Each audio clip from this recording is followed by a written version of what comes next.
Hi, my name is Tyler Redding. Today, I want to talk a little bit about the Optimum Performance Training Model, or the OPT model, created by the National Academy of Sports Medicine.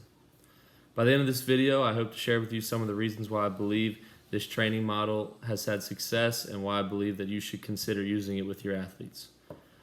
First off, the OPT model is based upon methods that are scientifically proven to help increase performance and reduce injury rates. The program is very well designed. It's very simple to follow and uses a progressive approach that moves through stabilization, strength, and power. You can break it down a little bit farther where you actually are into your endurance training, your hypertrophy training, your max strength, your power, and your maximal power. The OPT model follows an integrated training approach. So you're incorporating many different types of training into the same training plan. So you're at the same time you can work on flexibility, conditioning, core, balance, plyometrics, speed and agility and quickness, resistance training, and sport-specific training. The OPT model allows for you to tailor it to your athletes, allows you to put your coach's touch on it. So it's not a cookie cutter approach. You can use your coach's eye. You can choose the exercise selection, the drill selection that you think best fits your athletes and their skill set, kind of where they're at with their training. The OPT model can work for any phase of training, so it can work for in-season and out-of-season sports. It can be tailored to fit those needs specifically. Some of the cons that are related with the OPT model would be that it's somewhat slow in progressions.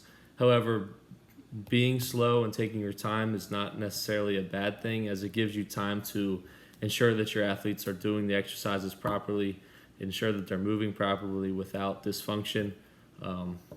Another negative to it is that it's a semi-linear style approach where you're training stabilization, then you're training strength, then you're training power.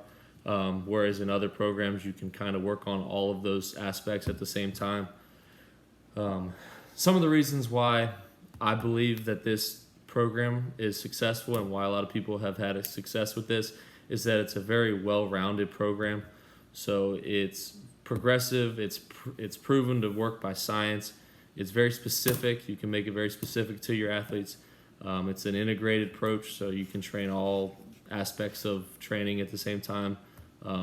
It's functional and it's challenging.